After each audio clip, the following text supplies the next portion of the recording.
Welcome everyone to another episode of Elbows Tight Podcast. It's your host Travis and John. John, how was that? Man, it was pretty good. I mean, we had some difficulties with recording this go around. No telling what it is. Maybe the 18 forest fires going on. Man, who knows? It wasn't as smooth as my balls. That's for sure. With Manscaped, you know.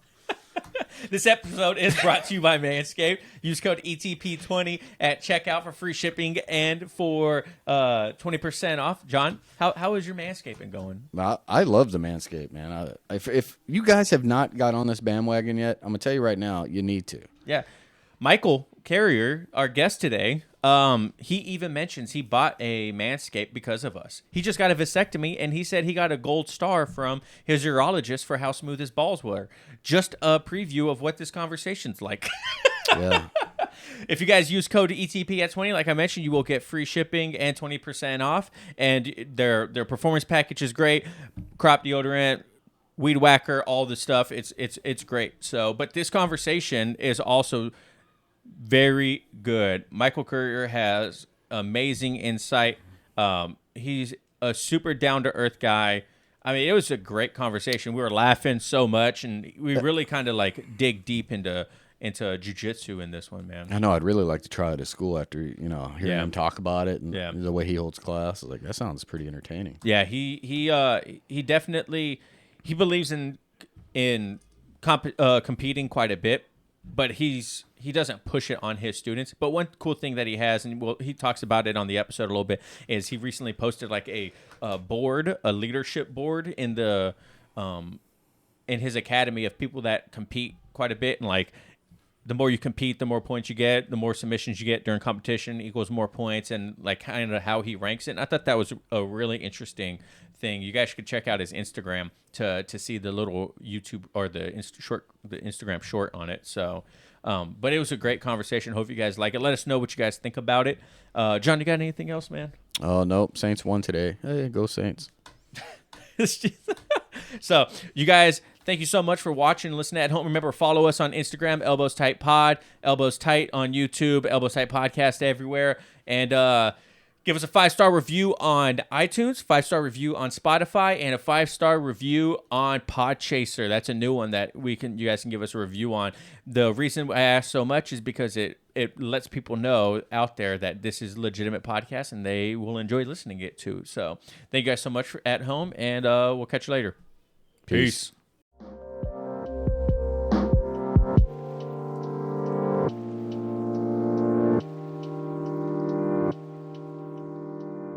I'm still like doing something as we're like the countdown's going. I was like, we said we don't have to talk. We just freeze. So, Michael Currier, what is up, man? How you doing today? I'm good, man. How are you guys? We are fantastic. It's a beautiful day outside in sunny Washington State. Sunny, smoky Washington State. Yeah, we have a bunch of like wildfires going on in I think it's the east part of the state right now, right? 18 forest fires when I checked this morning between Washington and Oregon. Holy crap. Man. Yeah, you might see some on your drive. Yeah, when it gets smoky up here, the wind just brings all the smoke. Like last night, the moon was orange because of all the smoke and everything like that. So it was crazy to see. Yeah, I spent 6 years in Portland, and so we had some fires there. And at one point I think I traveled out of the country and came back home, and when we landed, our car was covered in ash. And it gets pretty scary for sure.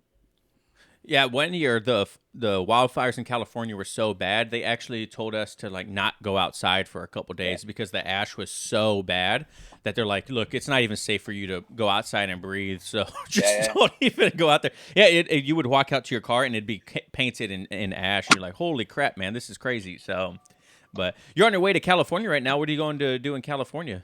I'm going to see Splurgio. So Sergio Hernandez, he's a Barrett Yoshida black belt and a pretty rad tattoo artist.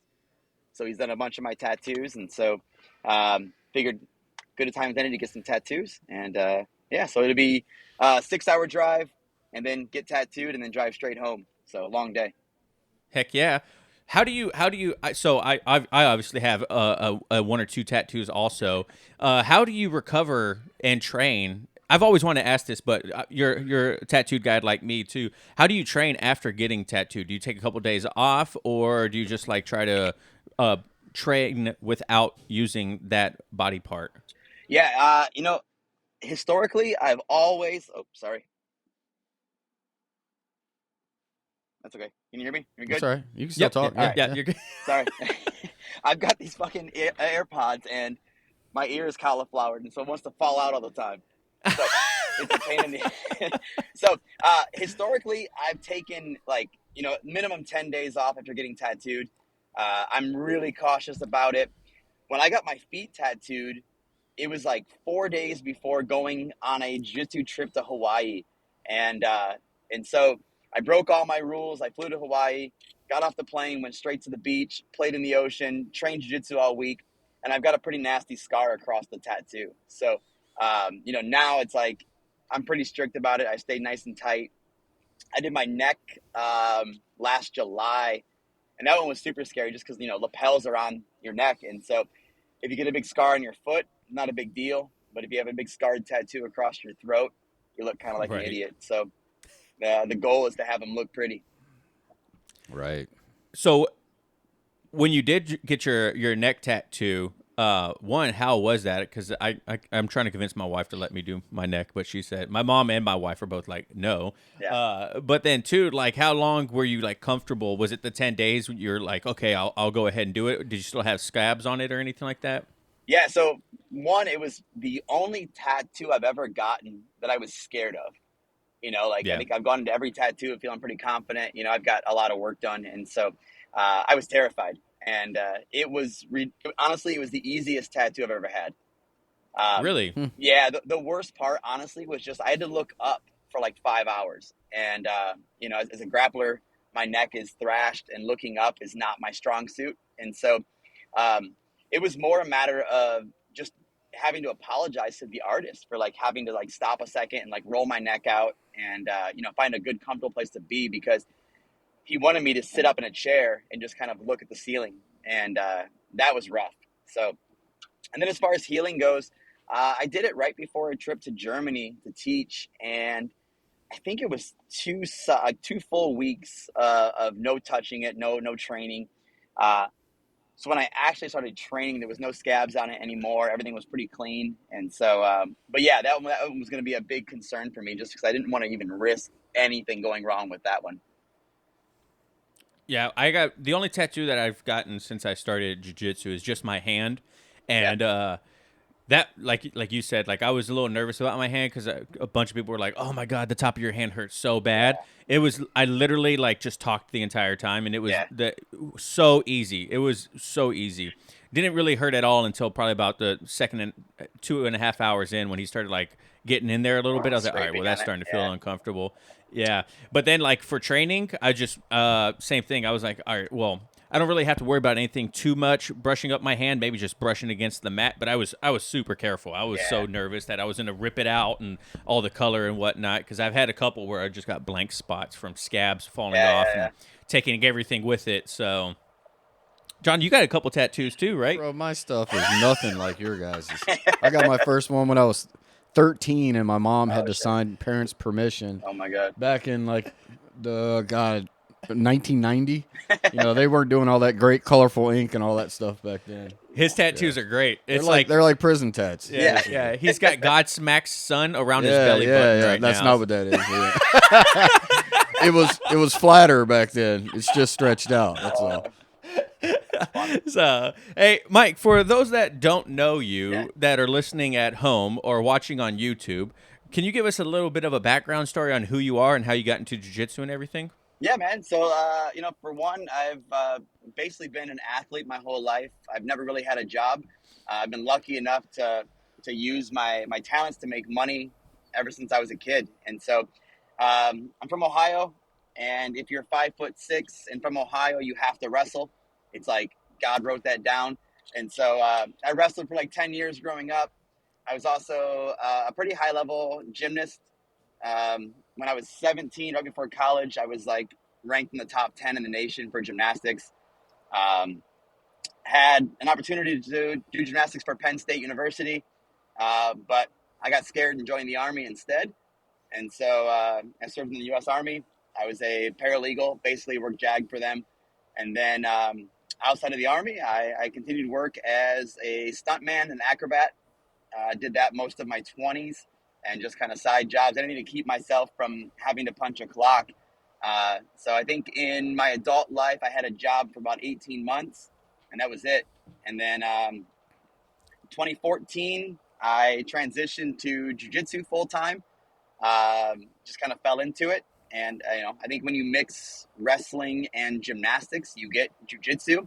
It's kind of like the perfect background for grappling, And so, um, right away for me, I knew it was going to be a full-time thing.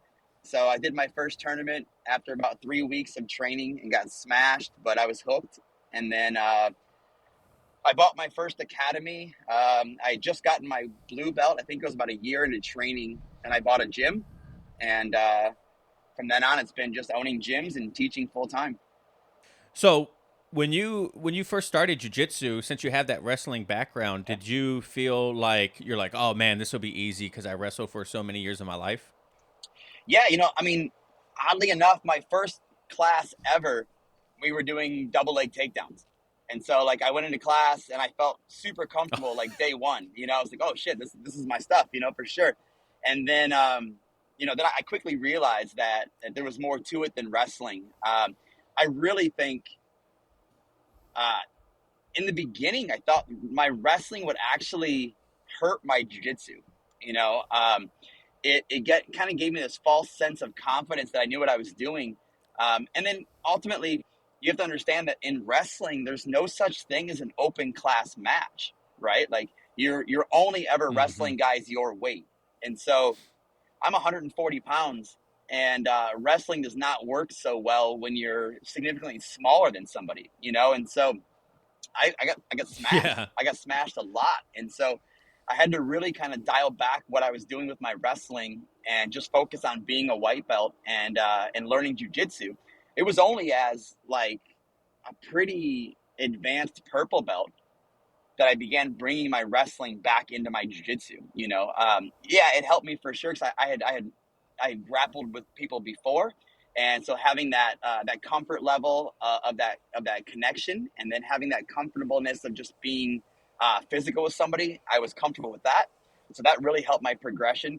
But as far as like the actual techniques and the skills I learned in wrestling, I don't think they didn't translate very well for me. Our professor is a lifelong wrestler. He coaches wrestling now, and he's really like introduced a lot of wrestling into our jiu-jitsu when it comes to like single legs and just these wrestling positions. And one thing that he always talks about is kind of like you just said is jiu-jitsu guys don't really know what to do when they get put in a wrestling position. Like we have like these certain movement patterns that we fall back on that aren't conducive to wrestling sometimes, and vice versa with wrestling to jiu-jitsu. But he does like a great job of intertwining these ideas and concepts on this may be a wrestling thing, but this is how we can use it in jiu-jitsu, like single leg defenses, attacking from single legs and stuff like that. Like we just did a whole half guard series where we started on our back in half guard, and it was all wrestling up from half guard, and it was an amazing series. I was like, holy crap, man. And like the single leg defense now that he showed us, it's a wrestling, and I hit it every single time someone in my class like goes for a single leg. So I'm like, oh man, I want to do more of this. And we're kind of seeing it now in competitive jiu-jitsu too, with like people hitting cradles and things like that in jiu-jitsu. Have you noticed that? Yeah, for sure. I think that for me, it's just important for people to understand that just like with judo, you really can't do like a literal translation of wrestling for jiu-jitsu, right? Like you have to understand that like the reaction you get in grappling or in jiu-jitsu is much different than the reaction you would get in wrestling. So if you try to do, a standard like 3 takedown series in wrestling, the feed will always be a belly down feed from our opponent. He's always going to try to starfish and land belly down and to avoid getting his back to the mat. Where with jiu-jitsu, the opposite happens, And so me personally, I don't see a big advantage of getting a takedown if that takedown results in me inside of your closed guard. I basically went from a neutral position to a defensive position because while in your closed guard, I can only be defensive, right? Like my only offense is a product of defending your attacks and then passing your guard. And guard passing still is not an offensive action. It's a break from neutrality, right? And so it's really important we understand that, and we direct our wrestling or our judo towards a jiu-jitsu feed, and so if you can do that, then it's immediately applicable. But that's the challenge. And so Zach Miller, Mm-hmm. he's one of my black belts. You guys spoke with him. His big thing is wrestling up, and I Yep. think that when you play with ideas like that of a big thing at our academy is we do a whole class based off of GTFO, right? And that stands for, I don't know if I can say it here, but like get the fuck up or get the fuck Yeah, out. you're good. Yeah, go ahead. Yeah. And so and so we will put you in a bad spot over and over and over again, and it is on these classes, it's less about the technique and more about just being a grown-ass man and getting up, and get to your feet and get out. And so we use a lot of wrestling from our backs, wrestling from our feet, or wrestling from our knees, rather, getting out of bad spots, using wrestling transitions to get to a neutral position in a standing position, and then have the fight happen from there. So do you feel drilling is undervalued in a lot of jiu-jitsu academies that you've seen or noticed with practitioners that you've traveled around the world and work with? Do you feel like I always hear about drilling is like Yeah. probably the most important thing, and it sounds like you dedicate a whole class just to drilling. Yeah, I mean, kind of. So I don't drill myself personally anything ever. And when I say that, I mean I will never do like a 10-step sequence repeatedly. So I think that when I think of drilling, it's guys who are going to do like a knee cut pass, and they're going to do it with almost no resistance, and they're going to just kind of go through like what becomes kind of like a kata, right? Like you're just going to go through it, you reset, you go through it, or you reset, right? So I don't spend any time drilling at all. And so, but what I do is I go into every single role with an idea in my mind of like what I want to try to learn or what I want to try to implement into my game. And I allow that to fail over and over and over again. So I don't tell you what I'm trying to do. If you figure it out, that's fine. I'm trying to keep it a secret, but I'm also not going to announce it to you. I'm just going to try to find what I want to learn within the role. And as it fails, I have to process that data and then try again and try again and try again. And I think that for me, it gives me a much better understanding that two things happen there. I get a realistic reaction and a realistic action from the move I'm trying to do. And then two, it allows me to have my jiu-jitsu be more conceptual and not so like step by step by step. And I think that that's an important key there, because as we learn techniques, they should be we as a coach, I have to teach you a series in a step-by-step process so that you can learn it that way. But when it comes time to implementation, it's your job as a student to decide which parts of that step work, or which part of that technique works best for that scenario that you're currently in, right? So for instance, if I have a submission that's 8 steps long, if I start at step 1, I'm out. I'd be like, Exactly. 8, let me get my notebook. Yeah. But like I said, like when you first learn to do an armbar can be 8 steps, right? 8 separate actions.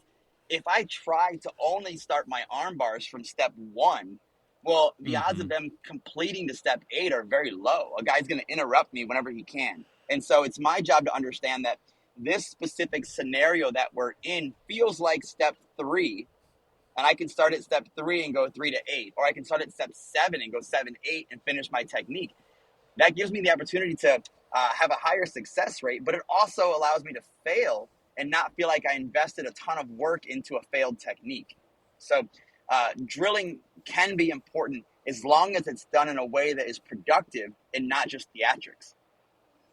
I like that a lot. I like drilling when it's like a warming up for the class. I like drilling, but I definitely learn better if you just let me roll and try to work through it. Yeah, in my eyes, to add on to that, for me, drilling, right, kind of what you mentioned is like the step-by-step process. To me, that's more of like a practicing the technique. You know what I mean? Like that's like, hey, here goes the technique. Now break, you go do it with your partner. Sure. And in my eyes, when I think of drilling, I think of, hey, we're starting like for I was just talking about our half guard series. We were starting with, you're shooting for the single leg, they have a wizard. try to get out of it, ready to Right. go. You know what I Yeah. mean? And that was kind of like what I see as drilling. But I do know people like you just mentioned where it's more of a kata. They're like, you're gonna start right here and only start right here.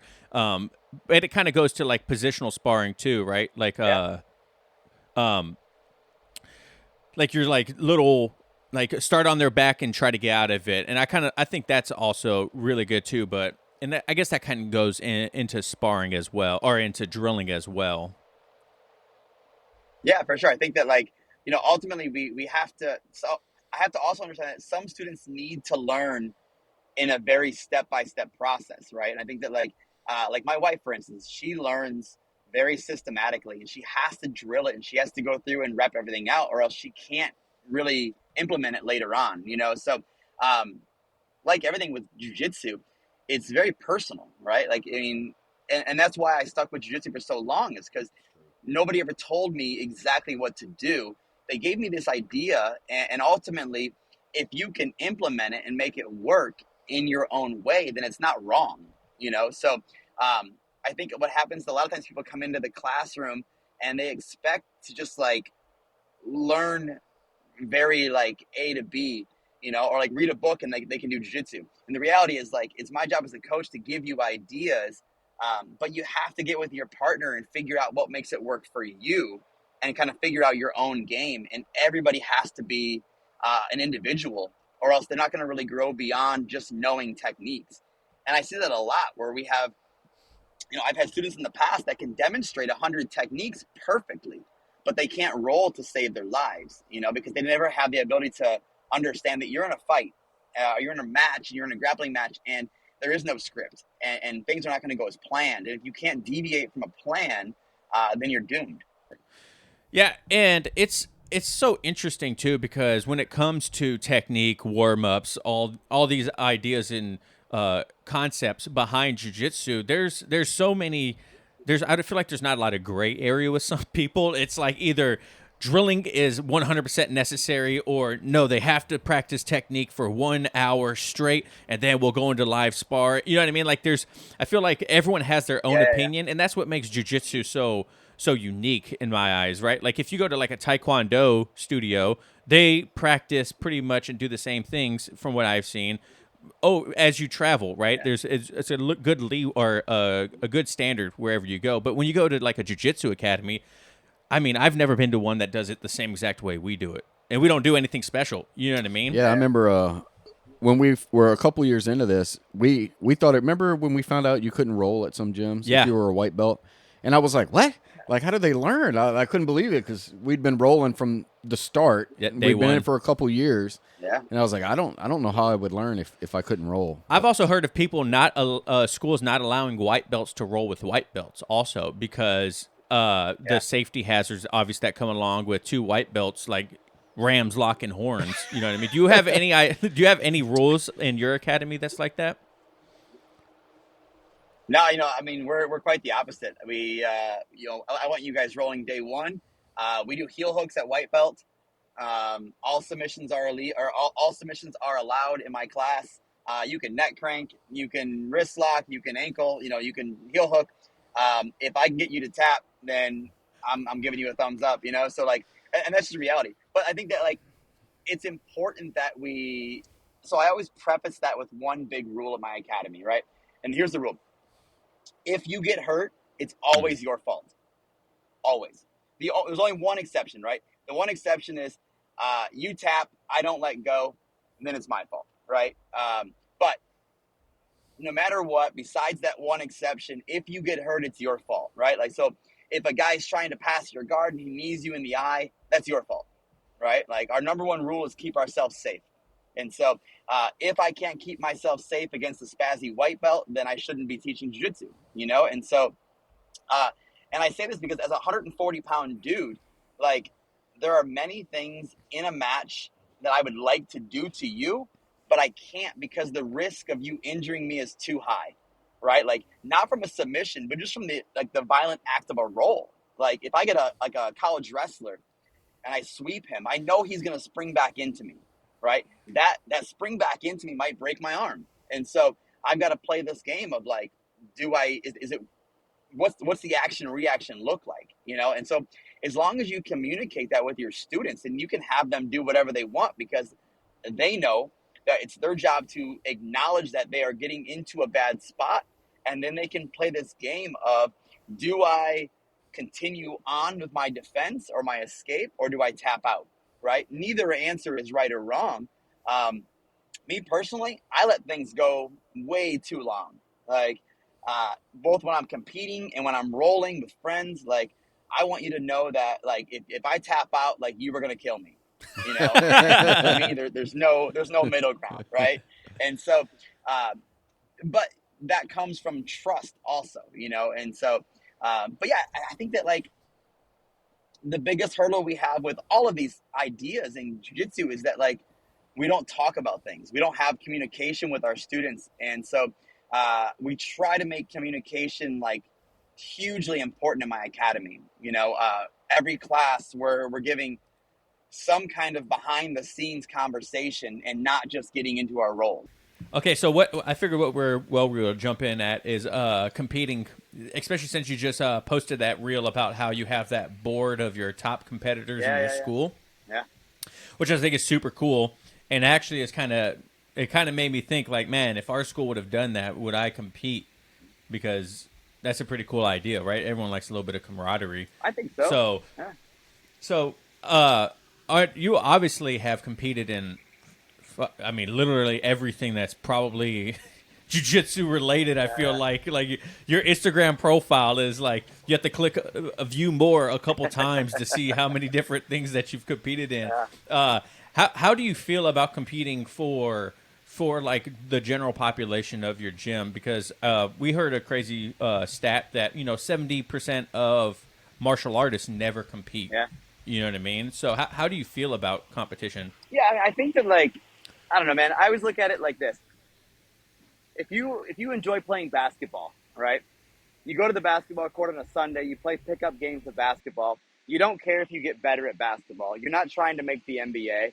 You're not even trying to do well. You're just having fun with your friends and playing basketball. Like, I think you should be able to do jiu-jitsu the same way, right? You should be able to go in there and just say, hey, you know what? It's a fun hobby for me. I don't really care if I'm getting better or not. Like, I love the time. I love the camaraderie. I love my team. And I like being here, right? So I always preface it by that. Like, you're completely okay, never competing, never even giving it 100% in practice. Like, just be a hobbyist. Like, that's totally cool, right? But I think that, like, if you want to really push yourself, and if you want to train hard in the academy, you really have to compete, right? Like, what competition does is it helps us to better separate our teammates from our competitors, right? If you don't compete, then you always go into practice fighting your friends, and then you don't have an outlet for, like, a real aggressive roll, right? Like, we roll pretty hard at my academy. And I tell my guys, like, hey, we're gonna roll hard today. But I still see the guys who end up injuring people in the academy, or they just get too aggressive. They tone themselves way down when they can go compete and then be able to, like, not roll with a friend, and, like, go full on and, like, really have an outlet for that. Then they come back to the academy, and it completely changes how they train, because now they have training partners that they are fixing errors in their game, they're fixing holes in their game, and then they're going to ultimately improve the jiu-jitsu at a faster rate because of it. So, did you start competing in jiu-jitsu? Was it like a natural progression? Because, like you said, you did it after 3 weeks. Like, you're like, is that just because of your competitive mindset from, wrestling, gymnastics, and everything like that? Did you just have that, like, that inner desire to always test yourself? Yeah, it was a really mixed thing. Where, like, when I competed at first event, when I wrestling is like 100% forward aggression, right? Like, it's just go, go, go. I'm trying to kill this dude. And, I've also competed in, like, skate competitions and, like, snowboard competitions and, like, gymnastics. And, like, I've been a competitor my whole life. Like, everything I've done, I've taken, like, to the extreme and, like, tested myself, like, in competition. But that first event in jiu-jitsu, I realized that, like, I didn't have, like, a kill mentality. Like, I didn't see red. I didn't want to go out and hurt anybody.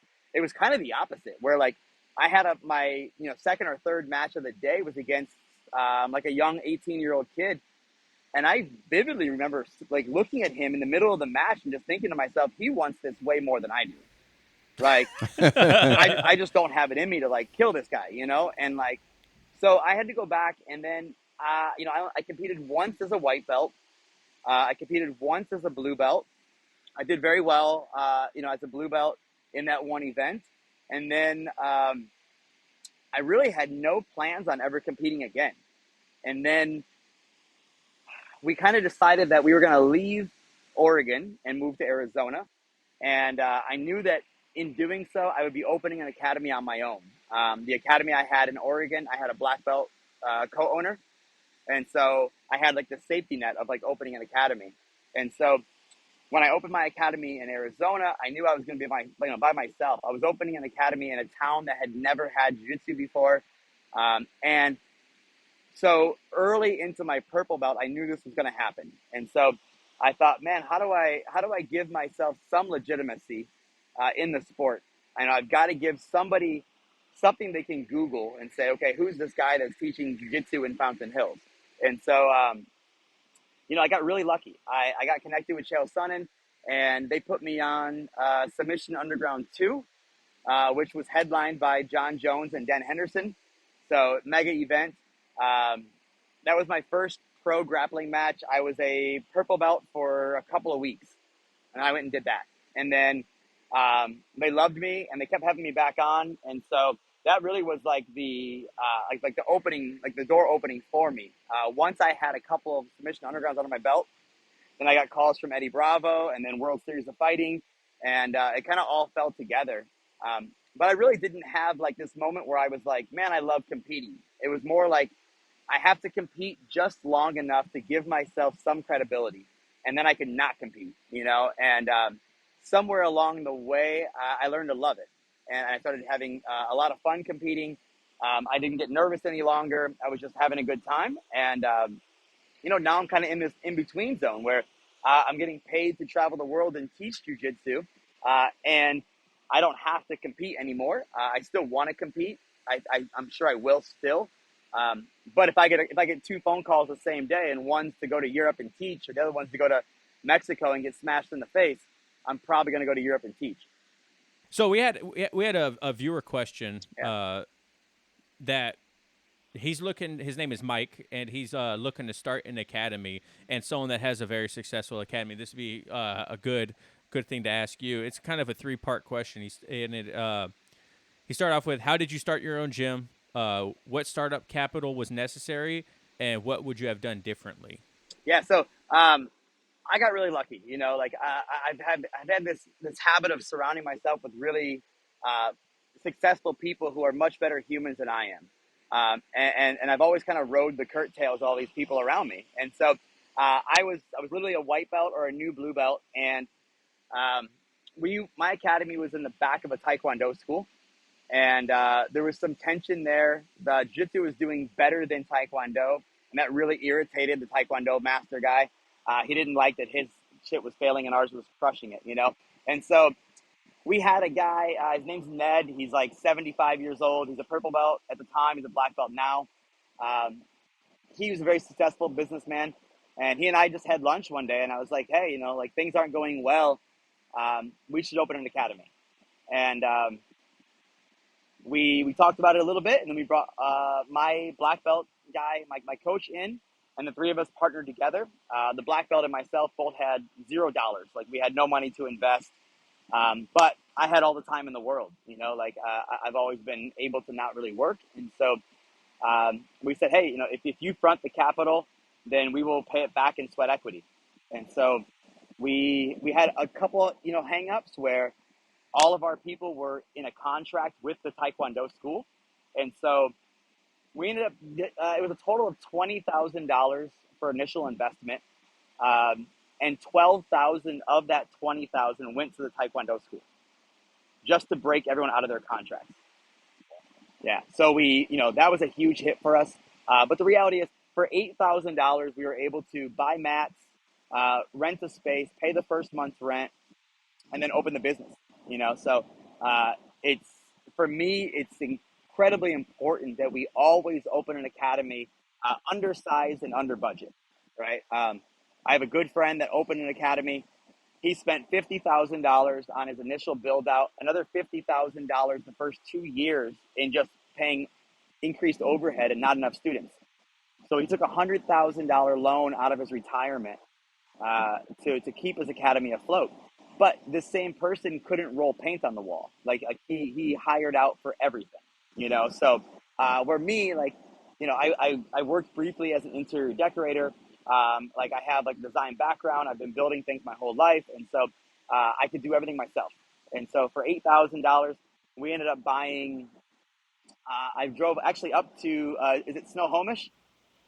Yeah. You guys, I drove to Snohomish in the middle of winter because there was a CrossFit gym that wanted to do MMA that closed, or they wanted to transition back to just weightlifting and CrossFit, and they had a 30-foot by 30-foot wrestling mat that they were selling on Craigslist, and so I rented a trailer and drove 12 hours in the snow to get there. It was crazy. It took me so long. It was so sketchy, and I got there and it was one 30-foot by 30-foot chunk, not segments. It was just one big mat. And so I had to sit there with a box cutter and cut it in 3 sections and roll it up and put it in the trailer and drive it back, but we ended up paying $800 for that, and that was enough mass to cover the whole gym. The gym was only, I think, 800 square feet, but wow. I have a photograph. The first class we had 26 members, and 26 people and 800 square feet is crazy, and so, but what we did is we were part of an industrial complex. They had both offices and warehouses for rent. We told the guy, hey, we want to rent an office for, $800 for 800 square feet. But as soon as we're ready, we want to have the option to move into a warehouse and keep that same lease and just kind of move our shit across the hallway. And so we did 5 months in the 800 square foot, little unit. And then we moved over to a 2,400 square foot unit. And the gym is still there today. Nice. Yeah. So, and then we ended up being about a $7,000 portion for each of the 3 partners. We paid that $7,000 back to Ned in about a year, 10 months to a year. Wow. And then we had our investment back, right? And so I decided I was going to move. And so another year goes by and I sold my third of the gym back to them. And I sold it for $20,000. And so I took $0, turned it into $7,000, and turned it into $20,000 in 24 months. And then that $20,000 paid for my current gym now. So what would you have done differently in that whole scenario? I'm still learning this. I'm still making the same mistake, is that I don't work well with others. That's just, it's funny, man.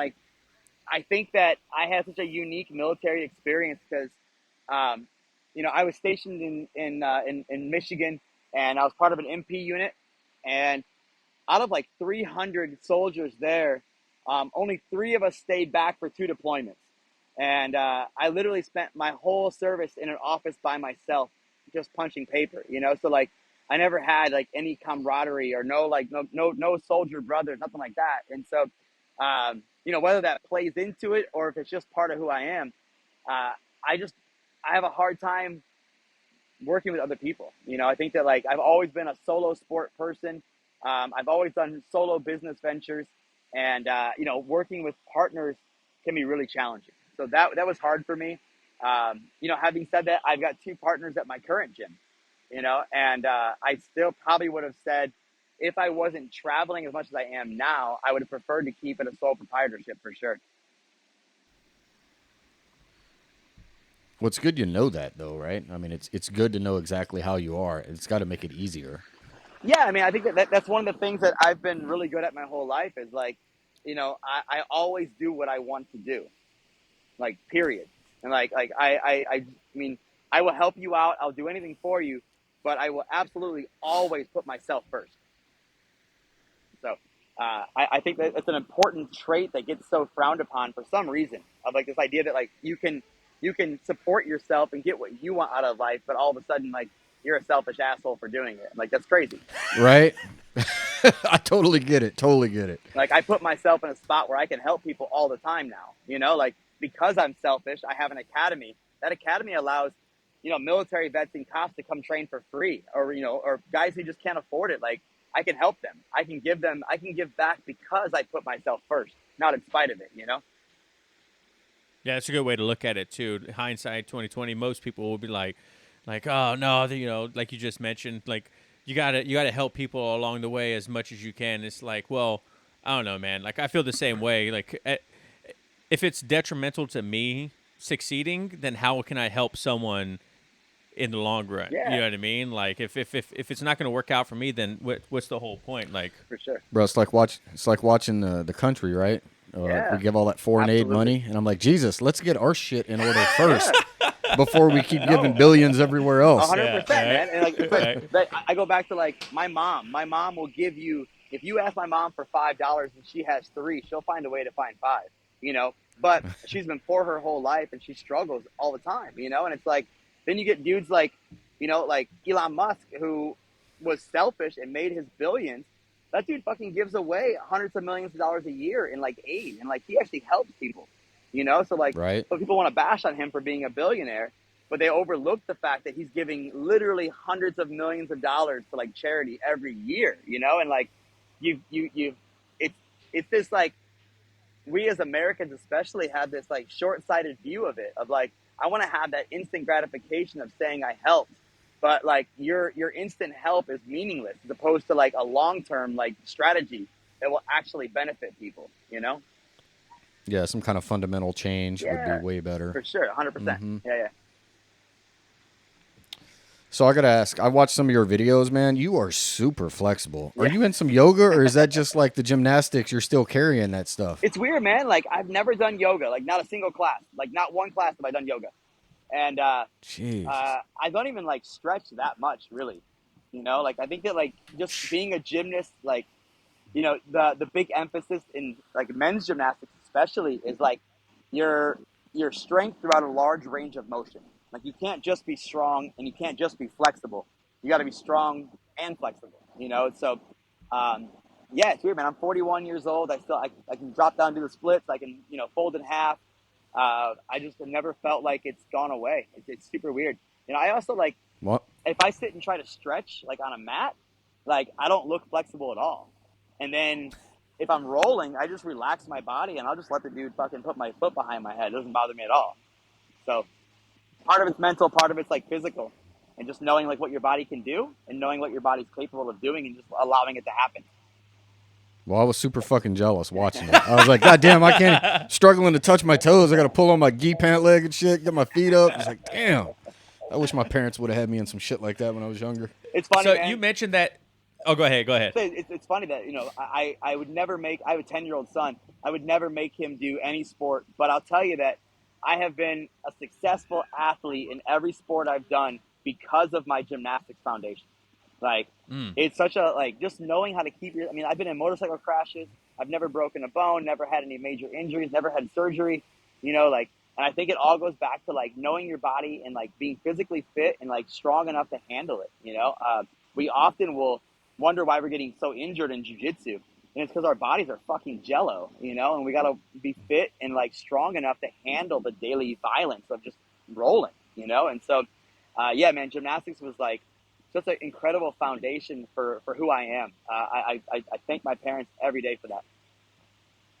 I saw on your not your TikTok, your Instagram that you're about 145 pounds. You said typically you're the smaller guy at your academy or when you roll with people like that. I saw something that it was a bigger gentleman, and he was talking about he doesn't roll differently with small people. Yeah. He's like small people should know how to deal with a larger person. How do you feel about a size discrepancy in jiu-jitsu? Do you feel that it's someone's more responsibility more than the others to ensure that they're both safe, or is it, hey, technique, you know what I mean? No, I said before, man, I think that like number one goal of our number one responsibility is keeping ourselves safe at all times, right? So like, but I tell every big guy, I roll all over the world and I get massive dudes and I'm like, don't roll for me, right? Like, I'm not going to go slower for your fat ass. Like, I'm not going to be like, right? Like, I'm not going to eliminate my attributes to suit you. So you can't eliminate your attributes to suit me. And so there are times when I'll say no to a role. You know, like there are certain people, certain bodies that like I don't think either of us are going to benefit from the role, right? Like he's going to be awkward around me and maybe try to go too light or just going to smash. I'm going to be too quick for him and it's going to be just like a non-productive role, you know? And so I'm completely okay with saying no to a round. But I definitely tell every big guy I see and roll with, like, don't be nice to me, you know? Like, do not, like, go easy on me. Don't be light on me. It's my job to learn how to deal with it, you know? The caveat is, and this goes for all size people, if I give you extreme pressure with no way to escape the pressure, then I'm an asshole, right? Meaning, like, if I go knee on belly and my only goal is to drive you straight down into the mat, then I'm an asshole, right? But if I give you directed pressure from knee on belly to get a response out of you, and that response allows you to deviate from the immediate threat, and I can utilize that deviation, then it's good jiu-jitsu, right? So, like, just doing shoulder pressure into somebody's chin for no reason other than to cause pain, you're an asshole, right? But if I give you shoulder pressure and you turn away from me to give me back exposure, then that's productive pressure that I encourage. Does that make sense? Yeah, It absolutely. Yeah. I love how everyone always goes to knee on belly because everyone, like some people online, like knee on belly's not that bad. I'm like, bullshit, man. Like that shit is terrible, man. Something needs to move. Yeah, right. But speaking of big guys, John, what's going on now in the world of sports? Ooh, football is back. We're back to seeing Mahomes sling beautiful balls all over the field. And your friends at Manscaped are here to help you sling your beautiful balls all season long. With Manscaped's state-of-the-art tech, we'll have your weapon looking more loaded than the AFC West. Oh. Football may be rough, but your balls don't care, as long as you're Manscaped. Join the 6 million men worldwide who trust Manscaped by going to manscaped.com for 20% off and free shipping with the code ETP20. That's right. And at quarterback, we got the Lawnmower 4.0 trimmer and a wily vet who makes sure that the unit is running smooth and scoring nonstop. Jesus, man, this stuff is so funny. With proprietary advanced skin-safe technology, the Lawnmower limits mistakes and protects the balls. Plus, it's waterproof, so the weather conditions are no issue. You know what made Tom Brady great? Go ahead. What'd you say? I was going to say, I got to tell you guys, speaking of Manscaped, I was watching your podcast. On Thursday, I had a vasectomy, and because of you, I bought that lawnmower. And my urologist gave me a big old high five, and he said, "Man, you are Manscaped." So you guys are selling that shit. See, that's just legit. See, those that use it, they're like, it is good. You got to get it. You know what? Fuck this. That's the end of the ad. Yeah, you know, that was it. Let's go ahead and just say this has got a Super Bowl winning roster. Don't take my words for it. Go to manscaped.com and get 20% off and free shipping with code ETP20. That's 20% off with free shipping at manscaped.com when you use code ETP20. Manscaped for turning your players into an MVP. Oh, my God. That was the best one I've ever done. Good job. Yeah. Okay, well, now we'll go back to the actual seriousness. So you just recently did that 6-week trip through Europe, right? And I kind of wanted to get your point of view on the differences between people in other countries as practitioners and then practitioners in America. Do you feel there is a difference? And if so, what is it? Yeah, I mean, there's a substantial difference. I mean, I did... That last trip was 6 weeks. It was 10 different countries, 12 seminars. So I get to meet a lot of different people, all walks of life. And, you know, what really surprised me, and I was super ignorant to this, is Lucha Libre is massive in Europe. And first thing I thought was Lucha Libre. And I'm like, cool, they're just Mexican wrestlers. But no, it's like, it's Lucha Libre, right? And so you'd have these guys who were Lucha Libre brown belts, but a jiu-jitsu white belt. And they're like fucking great, you know? And so, yeah, it's a much different style. I think that from what I found in Europe, it's a very defensive style where like Americans are pretty offensive. I think we can see that through our culture altogether. But like we're more attacking in the rounds where most of the Europeans that I roll with have a very strong defensive foundation. And that really is like where they peak, you know? I think the overall level is a little bit less than what we have in the States. Having said that, I think that like the top 5% of the guys who are grappling in Europe are like right there with all of our guys. You know, there's a big stretch between the best guys and the average guys. So where do you prefer to do your seminars when you do the BJJ Globetrotters? Do you like staying in America, or do you like the 6-week long trips? Because I mean, like you mentioned, like if you didn't travel so much, you could have a more presence in your school.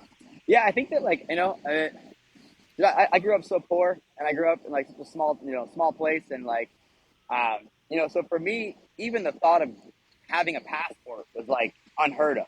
And so I'm still riding the high of like saying I'm going to Europe, and you know, regardless of like what the quality of instruction or the gyms are a little bit, you know, a little bit less done up than they are in the States. It's just, for me, it's just so much fun to travel and like see all these places I haven't seen before. I'm just lucky enough that like grappling gets to take me there, you know? So I still like to teach here in the U.S., but I've had a great reception in Europe, and the places have just been beautiful. So I'm still loving it.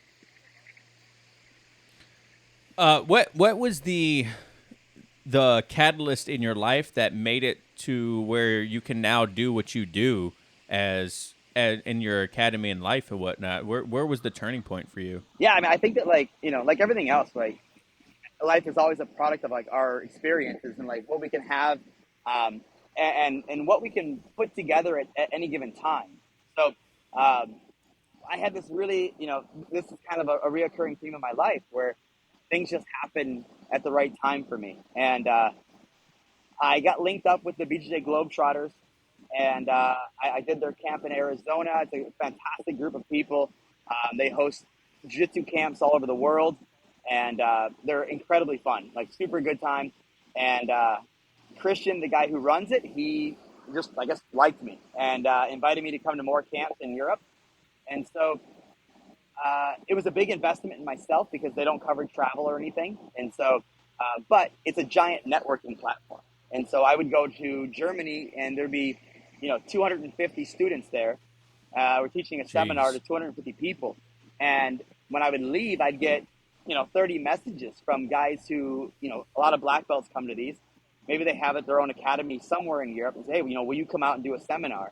And so the first couple of trips, they were pretty, you know, costly on my side. And after that, now when I travel, I'll do 1 or 2 camps, but I'll do, you know, a dozen seminars from people that I met at the camp. You know, so yeah, it's an investment in yourself. So meeting up with the Globetrotters was like life changing. And then on top of that, I had a guy join my academy like 18 months ago, 2 years ago, and he works for American Airlines. And he was like, hey, I can get you cheap flights. Nice. You know, and so I'm flying round trip to Europe for like $400. And wow. Yeah. And so, and I'm usually flying business class or first class. So it's like great flights. And so I trade him private lessons for flights. So it was just this crazy scenario in which like I sent a random email to Christian. Funny story. I saw a post from somebody on Facebook. I don't use Facebook very often, so this story could be totally inaccurate. But the way I remember it is I saw a post and they were saying, hey, we're looking for instructors for our Arizona camp. I'm like, hey, I live in Arizona. I'll do that. And so I emailed Christian. It was like, you know, support@globetrotters.com. Like, I didn't know Christian. I didn't know who they were at all. I said, hey, you know, here's my resume. Here's what I've done. I live in Arizona. I'd be happy to coach at your camp. He replied back and he said, no, thank you. And and he was like, he was cool though, because he was like, you know what? We only hire people we know. And like, I thought that was incredible. Like, I thought that was like super respectful of like, hey, you know what? Like, I don't know you, man. Like, I'm not going to let some random person come into my group of people and start teaching them, you know? And so I immediately liked him. And then like 2 or 3 days go by and he messaged me on Messenger and he was like, hey, do you want to do like a quick interview?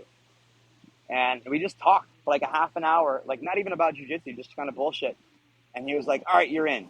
And then it was crazy because like I had to do combat jiu-jitsu in Cancun. I landed back at home on Monday. The camp started Monday. And my eye, I still had like glue holding my eye together. I couldn't see out of my left eye at all. Like, I was a mess. So I went there and I'm like at this camp. And then I had to go to do Submission Underground on Friday. So I was like doing this camp between two big shows. And I really just kind of half-assed the camp. Like, I wasn't all into it. I was really scared that my eye was going to come open because it was glued shut. And then they wouldn't let me compete on Saturday, in Portland. And so I was like super careful, and I'm like, man, I just totally fucked this up. Like, it wasn't my best showing. And whatever I did, it worked, because he sent me an email and he's like, hey, where else do you want to go?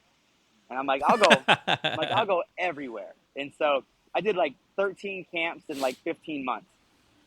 So just like stayed crazy busy and went after it, So I think that just being, it's easy to say I get lucky and I'm in the right place at the right time, but like, that's cool when it happens once. But something I'm doing is good because it's happened my whole life. I've just been able to capitalize on like good connections with people, and my sets of skills have lined up with what was necessary in that moment, and it's just been fucking great. Well, a part of that too is accepting that opportunity. A lot of people, you'll get those opportunities in life, but it's a big commitment to just take that, right? Because you're comfortable with what you know. So seizing that opportunity is a big part of that. Man, I've never been afraid to say yes.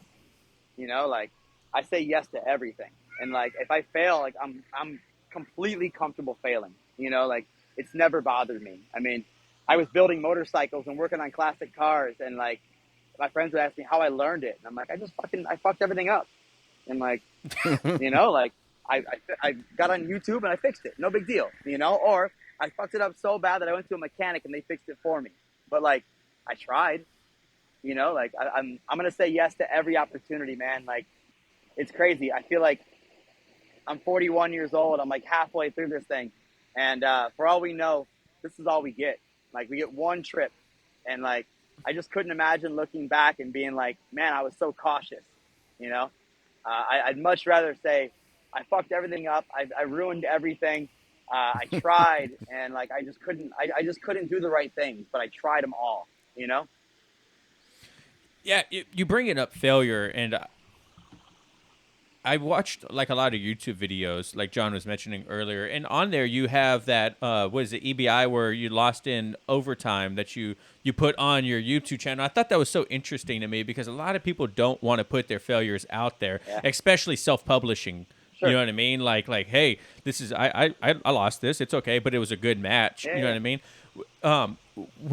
Why do you think people are so afraid of showing nothing but successes? You know what I mean? Like, we have like such this like stigma in social media, and Instagram is always the hottest techniques or always the best looking things. You know what I mean? And like, people are afraid to admit, like you just said, like, I fucked up. Like, I did horrible. You know what I mean? Why do you think that is? I think people are just weak, like mentally. I think that like, if you let any doubt creep in, people will let it like consume them. We're like, dude, I fight good guys. Like, I'm not out there like losing at Naga. Like, like it's not and if I do, like, the dude fucking, he bested me. Like, I look at it, man. Like, could you imagine if like Michael Jordan loses a basketball game, one in like 116, he played in a season, and like he cried about it and like bitched and moaned? Like, no, you got to just like, all right, I made mistakes. We can do better the next time. And so it's like, dude, I'm stoked. Like, I'm so happy about life that like, man, I'm so happy for the guys that beat me. Like, this is cool. Like, that was fucking rad. You beat me. Like, not saying that like I'm hard to beat, but I'm just saying like I'm genuinely happy for them. Like David Weintraub smashed my face in, and like I was smiling and laughing the whole time. And like, I still like, if he makes a post on Instagram, I like his post, man. Like, I drop into his DMs all the time. Like, I want to see him blow up. I want to see him succeed. And so like, I just don't know how I don't see how me having a negative experience from losing benefits anything. Like, it's just something that happened. Like, especially when you're fighting like professionally, when you're grappling on the professional scene, like, everybody's good, everybody's amazing, and like everybody loses. And so watch me lose. It's totally cool. Like, I promise you, I'm smiling the whole time. Like, Man, I'm so lucky to be doing this. I started this so late in life, and like to get the opportunity to go and have matches on Fight Pass and have matches on Flow Grappling, like that's crazy, you know? So I'm not saying I'm like just happy to be a part of it. Like I still want to win, but sometimes you just lose, and it's not the end of the world.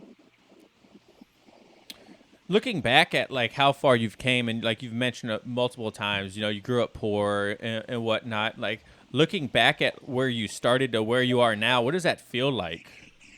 It's cool, man. I mean, like, it's funny. Like, I have a Rolex, right? I wear it every day. My watch costs more than the house I grew up in, and like, that's so surreal that like, I came from a spot where like, I have so many friends who just never made it out, you know, and like, it wasn't easy for me. Like, joining the military was scary, and then even like, you know, joining the army isn't a success route at all. Like I got out and I was dumped right back into society, and like, what the fuck do I do now? You know, but I picked up and I left everybody I knew. I cut my entire family off. I don't talk to anyone but, you know, my mom, and that's it. And like, cause they're all just shitty people. And so, you know, I'll never lose that. Like I said, I love that I can look down at something so silly as like this frivolous watch and like know that like that literally could buy the house I grew up in.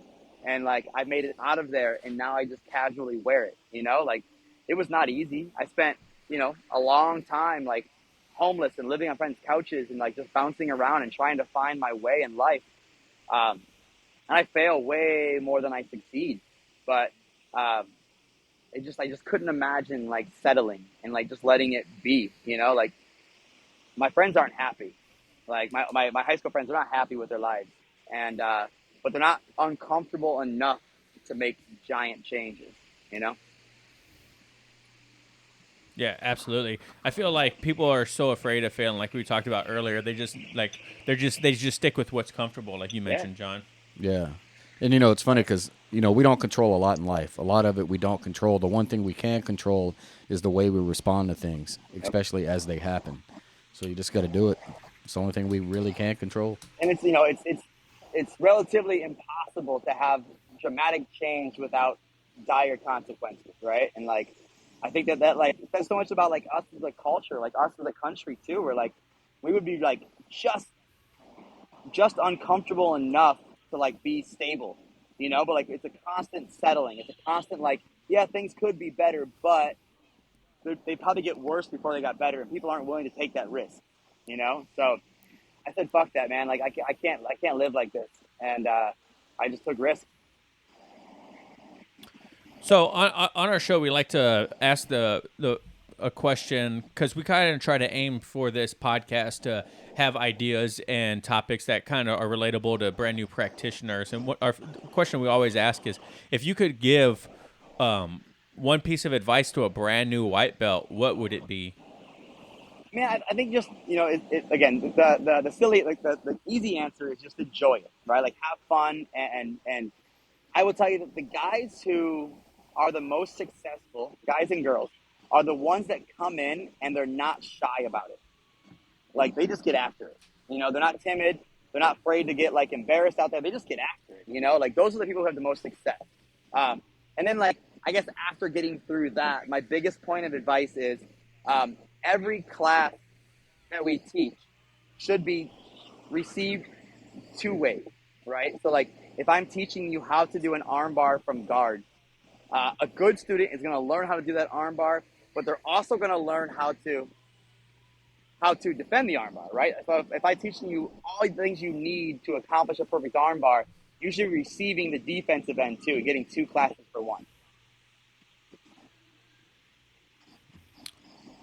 Yeah, that's a lot of people will tell us, you know, just enjoy it, but it's their ideas of what it looks like to enjoy it is a little bit different. Yeah. You know, some people are like enjoy it by competing, or enjoy it by setting goals and hitting those goals, or going with friends, or you know what I mean, like lowering your expectations of what that you're actually wanting to do in jiu-jitsu. You know what I mean? Because nothing's worse than setting a high bar for yourself, and then you never hit that bar because you're just expecting too much of your own journey. You know what I mean? Like, you really have to sit down and be like for me, I have 3 kids, 2 under 2, right? A full-time job, a 401k. You know what I mean? I work for the government, so I have long hours sometimes. And so for me, my days of being the killer in class, super athletic, are gone. Like, and I'm okay with that. I have to change my goals, unfortunately.